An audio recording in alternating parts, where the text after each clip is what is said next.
My people, now welcome back to Eke React. I'm back with another trending topic in Nigeria. So, as you know, they see for this trending video, Nollywood legend Kenneth Okonkwo don't come out, come give to Wike Woto.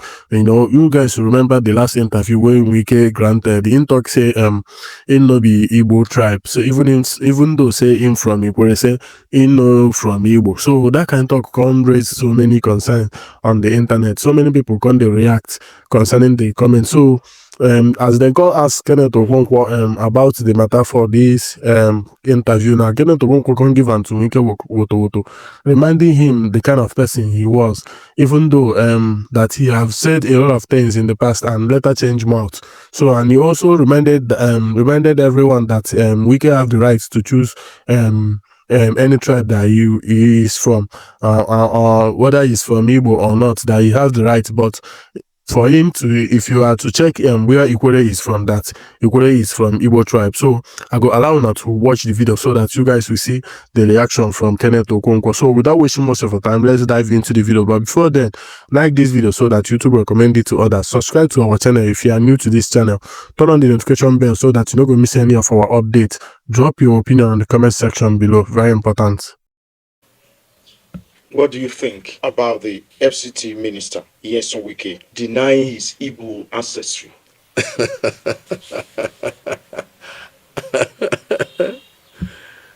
Well, you see, the issue of the FCT Minister denying his Igbo ancestry is actually very amusing. I've seen the FCT Minister, for instance, raising his hand and vowing during the presidential primary of PDP that whoever emerges from this primary as the presidential candidate, that I vow to support the person. He later on supported Tinubu in the presidential election after the vow. And he started saying, no, it's because he's from the south. And then I was asking myself then, when you were making the vow, were you not aware that you had some northern candidates that were contesting? You contested with them. When you were making the vow, did you say, I vow that if any southern candidate emerge from this convention, I'm going to support the southern candidate? Is it, if any person, if anybody emerges, I vow, use the word vow, to support the person? I saw him also vowing he would never say anything against all the leader will make him to cry. But the things he's saying about all the leader is even making all the leaders followers to scream. Then you can imagine all the leader himself. I saw him also vow that once he leaves office, he will leave his successor to have peace and will not come to disturb him. That is not the kind of person that disturbs his successor. His successor is the most disturbed successor in the whole Nigeria. So he has made a lot of vows which he had recanted. So if you don't like what the FCT minister is saying, just be patient. He will soon change. But let me talk about the issue of ancestry. Nobody chooses where he comes from.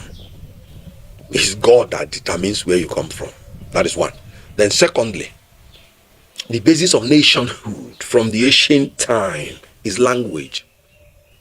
If you recall the Bible from the Tower of Babel, when God wanted to create nations out of the unipolar world, then he said, let us go and scatter their language. So when God did it, you discover that people now who understood each other, what they were speaking, now aggregated and became part of one nation. So it is language that determines your nationhood. Ikwere is Igbo, 100%. Ikwere go, na Chineke dị mma. Ikwere. Wike means Wike, because in Igbo land, some dialects use the word Wike. If you remember, the former Senate president is Adolphus Wagbara. So it's dialectical. Nyesom is Igbo. So by virtue of language, Ikwere is Igbo.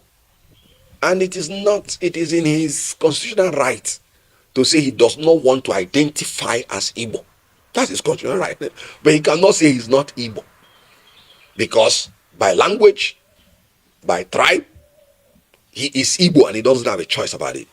And again, if Enrique, that is just a politician, talks about Igbo, and the president of Ohanese, who happens to be an Ikwere man, Senator Azoka Mbata, talks on what concerns Igbo.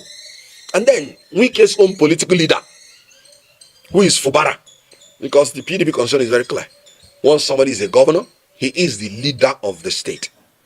If Fubara had welcomed Senator Azoka Mbata as the president of Ohanese, who is from Ikwere, I would rather believe these people because they have the political and cultural right to say where Ikwere people are from. And then from their language, Azoka, the back is strong. It is pure Igbo. However, like I said,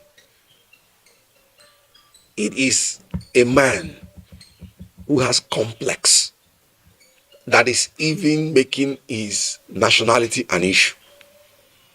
I tell you something. At times, I go to church to give thanks to God for the honor and privilege of making me an Igbo man.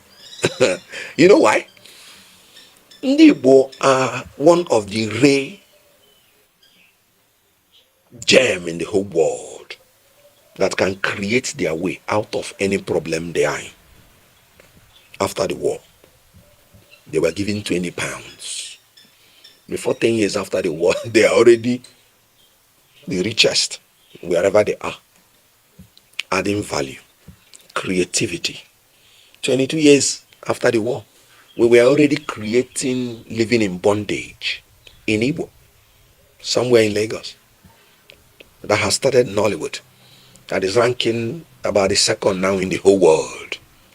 Creativity, which is a gift from God. Before the war, you always hear about Igbo man. An Igbo man will sit down, and whenever he has any issue, he creates his way out of the problem. Do you know that since the Igbos were purged out of the civil service of Nigeria, out of the leadership from the highest quarters, Nigeria has never recovered from it. The best time of Nigeria was before the Civil War. And then the Igbos were in charge of practically majority of the sectors in Nigeria. So what I'm telling you is that I thank God. I always ask God, what have I done for you to give me the privilege to be an Igbo man? And you can see it because he has given me all the faculties, mental and physical, to survive without governmental assistance. Pure creativity. So Ndi Igbo are not looking for people to be Ndi Igbo. Ndi Igbo are already grateful to God that they are made to be Ndi Igbo. Ikwere people are the ones who rightly identified themselves as Igbo, rightly indicated interest to be president of Ohanese, and Ndi Igbo from the southeast, knowing that they are our brothers. One thing you can't find in the DNA of an Igbo man is segregation. No. Because by nature he's a traveler, he is a trader. And these two natural traits demand that you welcome everybody from wherever they come from. I'm sure that even if Yoruba and Hausa want to say they have become Igbo tomorrow, Igbos will still accept them and all of us will be one. That is just it. So when you say Wike is saying, don't be surprised if you go to him privately, with his voice. When you're walking about Igbo, you can believe Igbo, you can blow Igbo. You're not here politics. You want to know your politics, you can blow Igbo. You'll be surprised, that's what he will say. So Wike is Igbo, or let me say Ikwere is Igbo, but Wike has the right, just like he has done before, to say he does not want to identify as Igbo. That's his fundamental human right. But if you don't like it, just be patient. He will soon change. React to the alarming situation in Edo State, where thugs and non-state actors are intimidating plaintiffs at the election tribunal, while the police do nothing. You see why I'm always shouting about rule of law? Rule of law is very, very important. The principle that says every action shall be done in accordance with the law. I was alarmed when the gubernatorial candidate, one Ajaka, who contested to be governor in Kogi State, right there in Supreme Court, himself and his supporters were molested. Some of them, they even stoned him right there in the Supreme Court, even after judgment.